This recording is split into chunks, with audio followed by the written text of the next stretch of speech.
Talk to the hand. Seems simple enough. I didn't really see the point in it. I had ended up on a psychiatrist's couch, and he was inviting me to engage his hand. Little did I know that in just a few moments beyond that moment, my entire life would change completely, top to bottom. My soul prepared me for that moment for several decades. I'm a recovering television engineer. My soul put me in front of very high power television transmitters. We would make 1,000,000 watts of power 24 hours a day. Our power bill was $7,000 a month. And with just a high school education, this powerful beast that I'm responsible for in my early 20s was ringing my bell. I didn't know what was going on with it. I had to come to terms with what is happening in this contraption, this television transmitter, that allows the entire city to have a pristine picture on their television.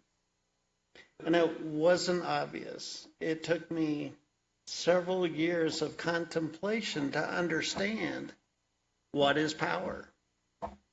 What's 1,000 watts, 10,000 watts, 100,000 watts, 500,000 watts? What's 1,000,000 watts? What's the difference between them? Well, back to that opportunity to talk to the hand. It really didn't make any sense to me because my shrink was asking me to show him my anger. I'm not an angry guy. This is really quite silly. Why would you even bring up anger? I don't have a problem with anger. I don't show anger. I don't get angry. Come on, Les. Talk to the hand. And I put my hand up on his and pushed, and I sank down in the sofa, and not much happened. I'm like, yeah, see, I told you. And he wouldn't let that go. He kind of got up in my face, and he said, look, I'm safe. You're safe.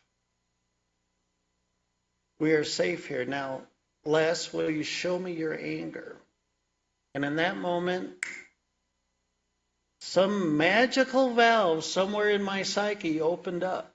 And just like pushing the on button on a big transmitter, this huge amount of energy starts streaming out of my psyche. This huge amount of energy is pouring out of me in that moment, changing my life forever. I remember saying, who the hell are you? I mean, what is this? And the insight I got by the reply really shaped my writing. The anger said, I don't care. I don't care how you perceive me. I don't care how you experience me. I have no motivation in this moment to influence you. And yet so much energy is pouring out of my psyche. I had been wrestling with ulcers. I had digestive tract problems. I was gnashing my teeth in my sleep. All that vanished. In the moment, gone. It just disappeared after that moment. But the engineer brain in me said, wait, time out. How is it that I could have so much energy in my psyche that I wasn't conscious of? How is it that I could have such a prominent amount of energy in my psyche and not be aware of it? Well, that started my spiritual awakening. There's no way in hell I would be an author, a podcaster, a visionary, and an energy worker had I not had that experience.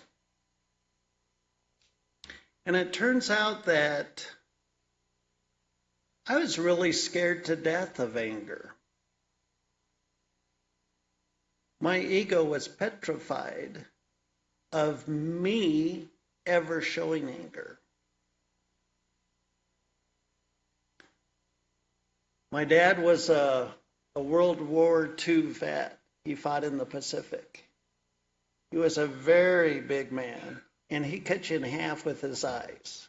He was very intense. And in my family of origin as a child, I'm the last of 7. When Dad got angry, everybody wanted to become invisible. Nobody wanted to be on the receiving end of such intense emotional energy. So I'm sure maybe even in the womb or as a small child, I put in a mechanism that said if anger comes up, push it down. And my brother might tear up my poster, and instead of getting angry, I get sad, but the amount of anger in my psyche would go up. And decades later, I've got an immense amount of anger in my psyche that I'm not aware of. So as I go throughout my day, there's choices. There's so many choices that I could have made, but they were completely off the table because there might be a risk. Doesn't matter if there's a risk, there might be a risk that I will get angry. So I had a boss that was 3 things. He was, you could probably call him malicious, perhaps evil, but he was my angel. Probably one of the biggest soul contracts I had in my life. Because every day I go to work and he'd poke my buttons. He would stir up my anger. And I go home at the end of the day and I just want to crash on the couch. Sometimes I wonder, what were the signs I could have seen in my life that would have showed me that I had this kind of posturing, this kind of dynamic with an emotion I wasn't even aware of.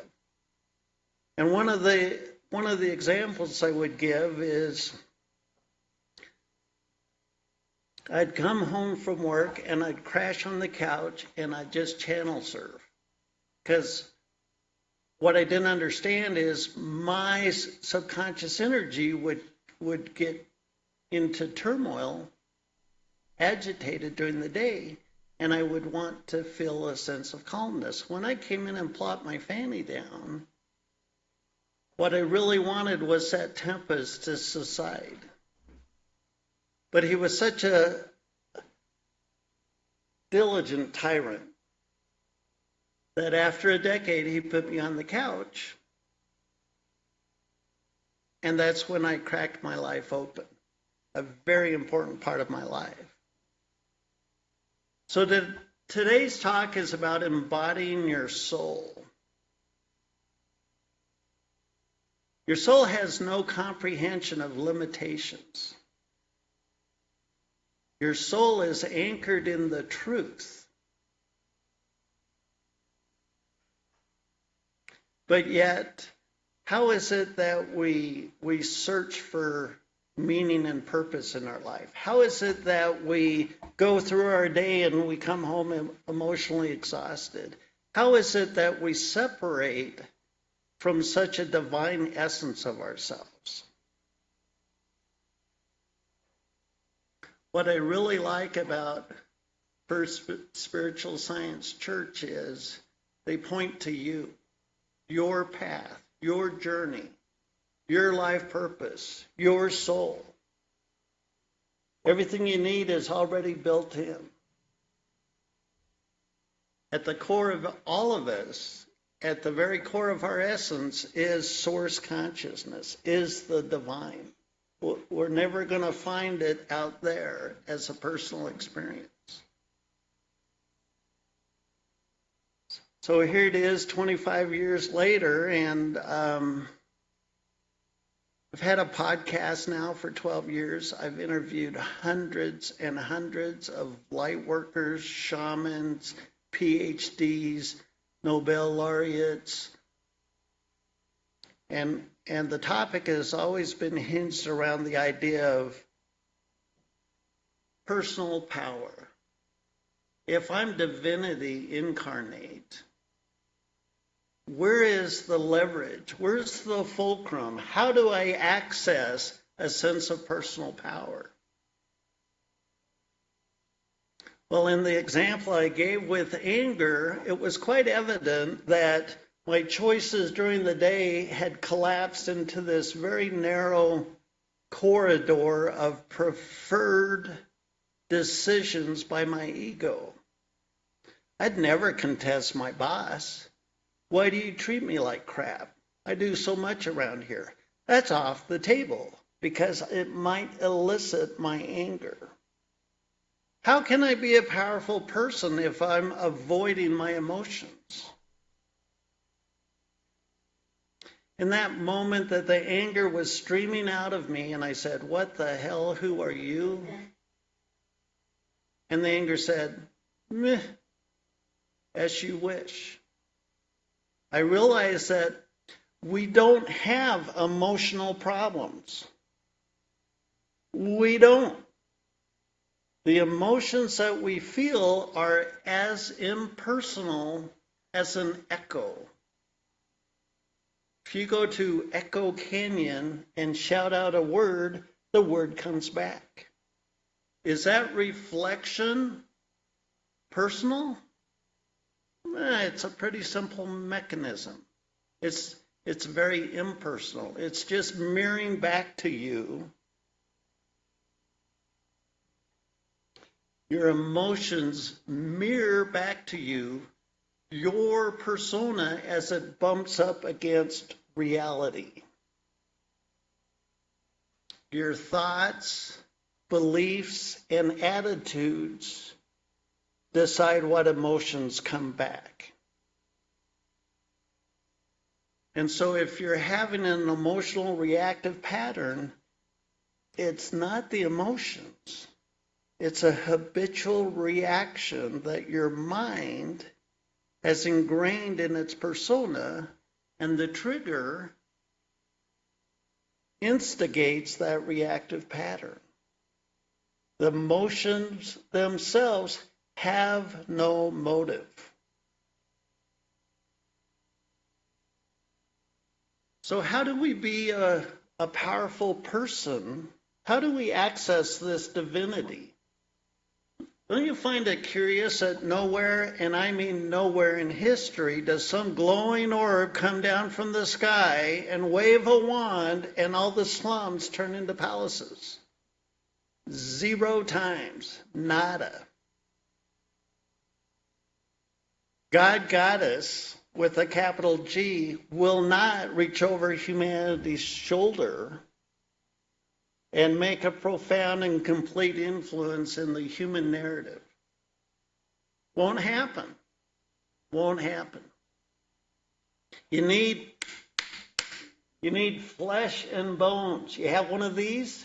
You got a body? You have more authority. I don't know if authority is the word, but God, Goddess will not come down and influence the human narrative as much as you can. Every single time divinity has influenced humanity's narrative, it's been through a human persona. Sometimes we call them saviors, or prophets, or mystics, or alchemists. You have divinity at the core of your being. You can't escape that. There's no consciousness that exists that is outside of divine consciousness. But you can completely disconnect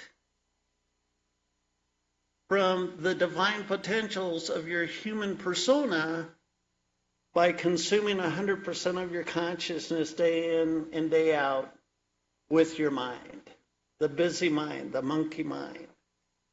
Hurry, hurry, scurry, scurry, keep me distracted over and over again.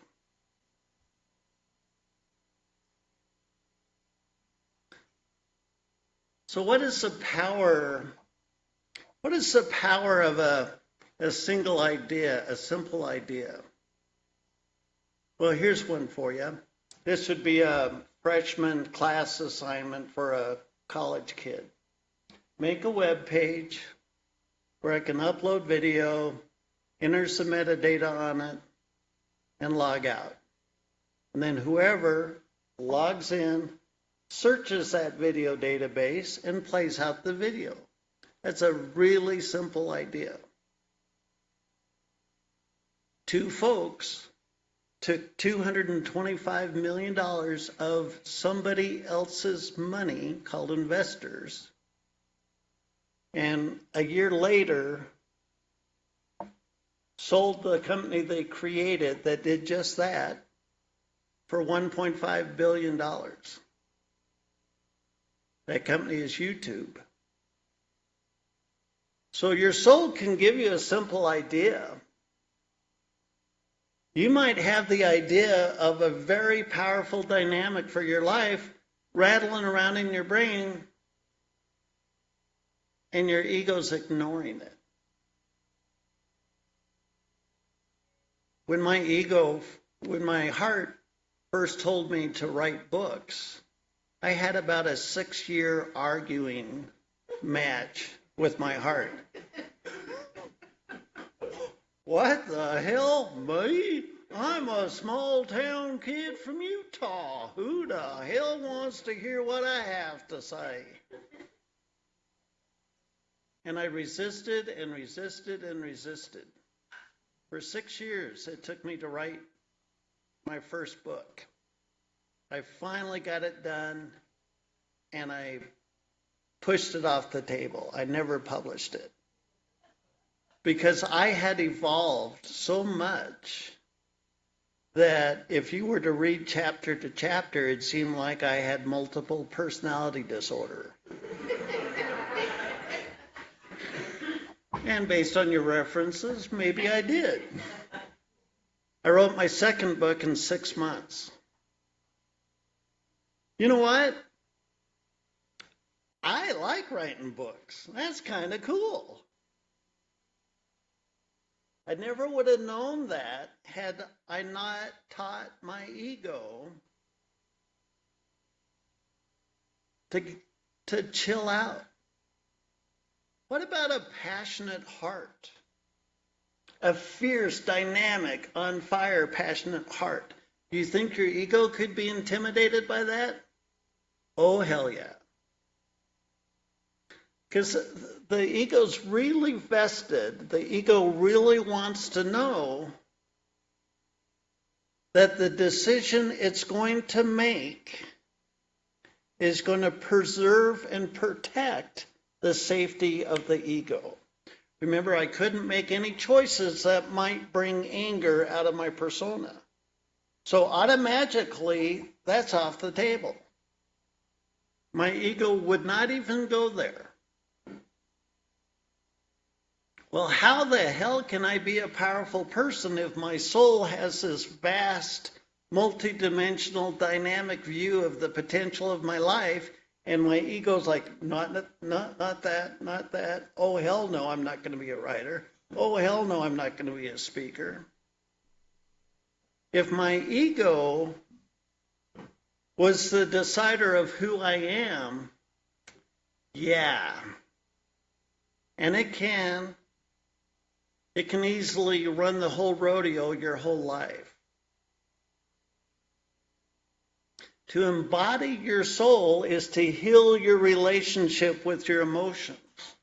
They're not personal. They're not. That first time I felt anger well up in my persona, I had no trigger to it. It wasn't my boss chewing on my ass. It was an impersonal release, and I didn't have a trigger event, and it just flowed out of me. Well, I went back. That started a 25-year journey to really search my psyche about everything my ego was intimidated by as far as a feeling, thought, or belief in my subconscious. When you get triggered, stop for a moment. As soon as you get triggered, stop and just feel it. Whatever the emotion is, just feel it. Just feel it. Oh, I don't like this. We're arguing. We're doing this. I don't like this. I don't like how it feels. Stop it. No.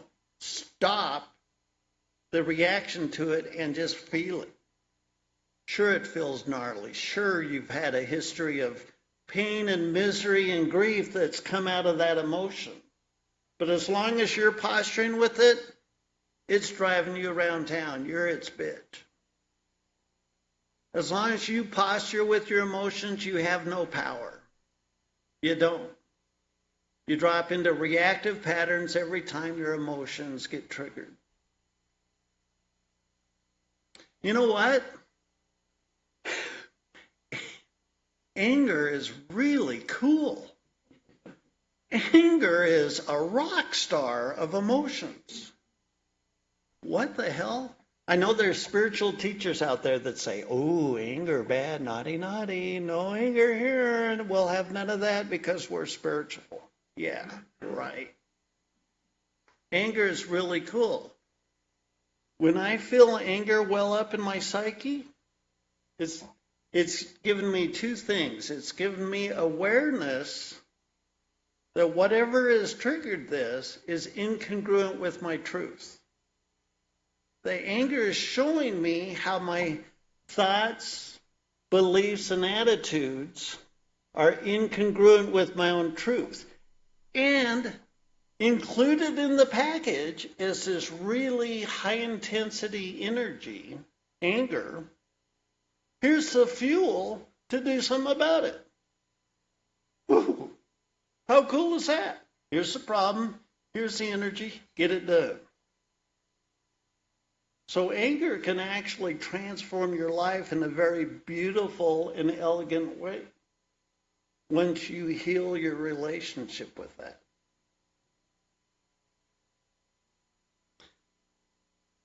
So your soul can have an idea for your life that your ego can't even comprehend. In any one particular moment, your soul is dangling in front of you a possible next step. If you're running on fumes, it's not going to show you a vision of your life that you can't relate to. It's going to show you a stepping stone. Lest you could write a book. What? That was a stepping stone for me. To speak in public wasn't even on my radar. We were wrestling with writing a book. But my heart, my soul dangled in front of me a next step. Once I taught my ego, this is really powerful. Once I taught my ego that when my heart and my soul shows me a new idea, it doesn't need my ego's permission. I don't have to vet it. My heart and my soul know all about my life purpose, my finances, my time, what would serve me. And once I said yes to writing books, a deep sense of satisfaction came into my everyday life. I can whoop up my next book, add a paragraph or a few pages, and at the end of that day, my heart, my soul, and my ego feel satisfied. It's a trifecta of satisfaction. that I think a lot of us are hungry for. Our egos tend to avoid anything of real power, and we kind of drowned in the mundane, and we never had that feeling of fulfillment, of satisfaction that can come from following the inspiration of your heart and your soul. But now I've written books, and books are cool. Books are really cool. And then my heart and soul said, why don't you speak? Why don't you start a podcast? Oh, hell yeah. See, my ego has stepped down from the control center of my life. And I tell you what, your ego will thank you for reaching that spot, because until that happens, your ego's trying to manage all these emotions it's intimidated by, all these flipping triggers we run in during the day. Your ego's tired. Your ego's not going to be the one that brings you to the proverbial finish line, like there's a moment it's all over, which I don't think there is. But now when I get new inspiration, and I get new inspiration, I'm in my 6th decade, and it's telling me to learn computer programming. I've been programming computers for decades, but it wants me to learn a new language so I can program hardware. And I'm like, okay, there's something coming down the pike for that. I don't vet it. I don't let my mind say yes or no. And so whatever the next stepping stone is that I'm getting from my heart and my soul, my ego says yes, because I don't want to miss a thing. Why had I gone through my whole life and never written a book or had a podcast or spoken in public? I don't want that kind of life. I want to say yes. I want to say yes to it all. So here's some take-homes. Here's some things you can do to help your life. They're super simple, but they'll kick your ass.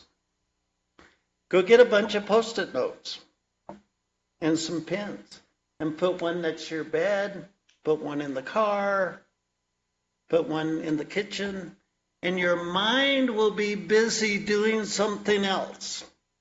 You're unloading the groceries from the car. You're doing the dishes. And a single sentence will come in your mind. Les, write a book.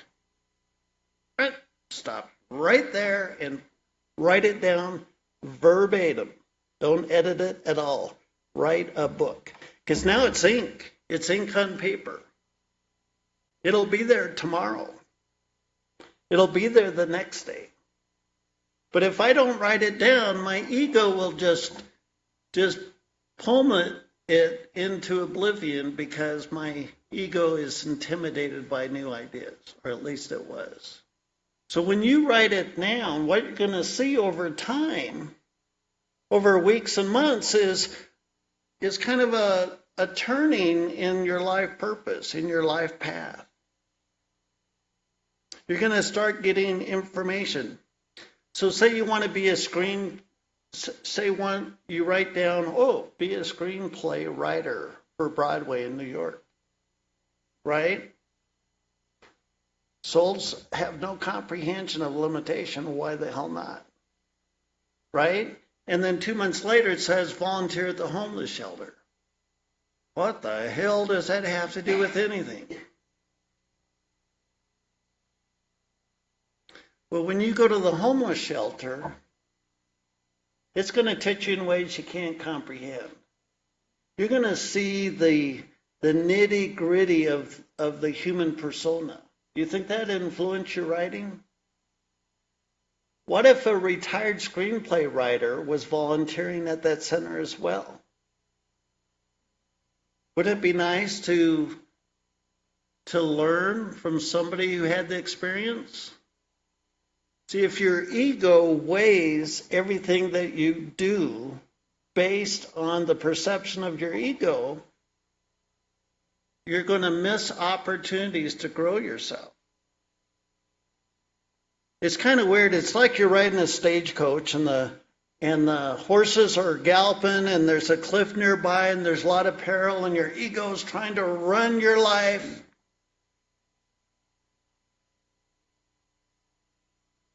And there's a part of you that says, you know what, trust. And you throw the reins down on the galloping horses and pull out your 6-shooters and just go, yee-haw. When you start to trust your heart and your soul, they can show up in your everyday life. One more take home. No thought meditation.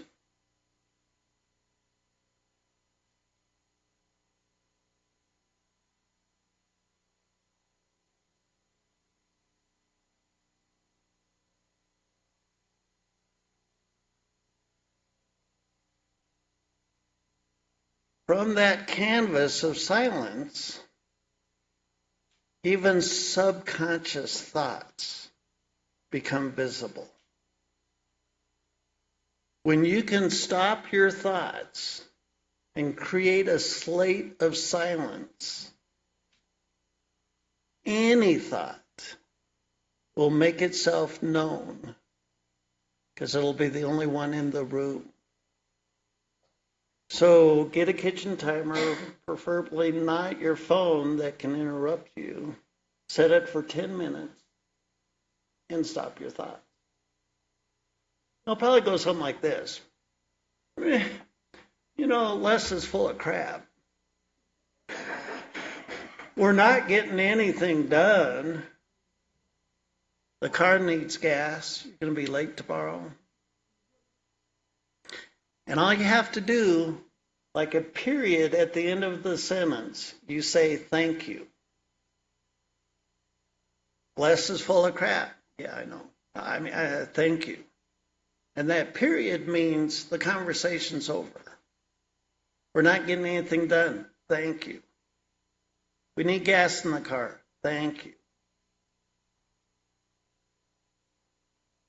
In 2 weeks, 2 months, 6 months, you'll be a completely different person.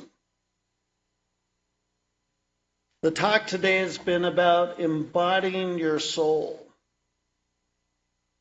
This vehicle, this vessel of the divine, this ticket of divine influence of our human narrative. The more you step back with your ego, the more you come to terms with your emotions, the broader the vision of your life. The bigger the vision your soul can show you as a possibility for your life. Your age is none of your business. Your soul doesn't care what your life circumstances are. You can start right now, today, and create a new trajectory for your life.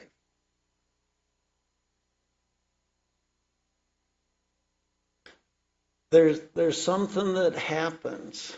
Peace will not force itself. By its very nature, peace will not strong-arm anything.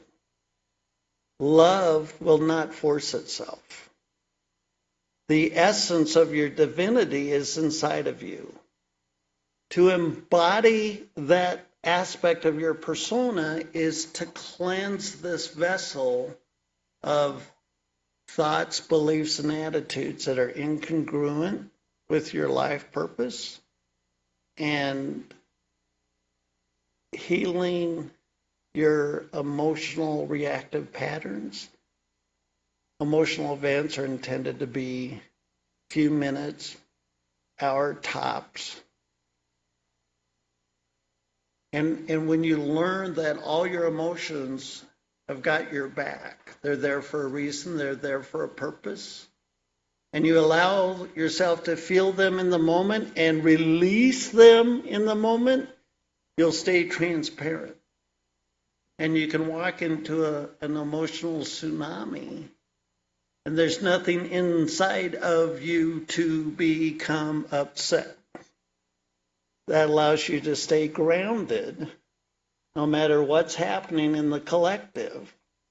And you become a grounded vessel of divine consciousness in the storm that humanity's going through now. I want to thank you for sharing this time with me today and giving me this opportunity to talk to you. Heaven is on earth today. Heaven's an inside job. The more you cleanse and purify your persona, the more the divine essence that's been within you every moment of your life can express in you, through you, as you. Thank you very much.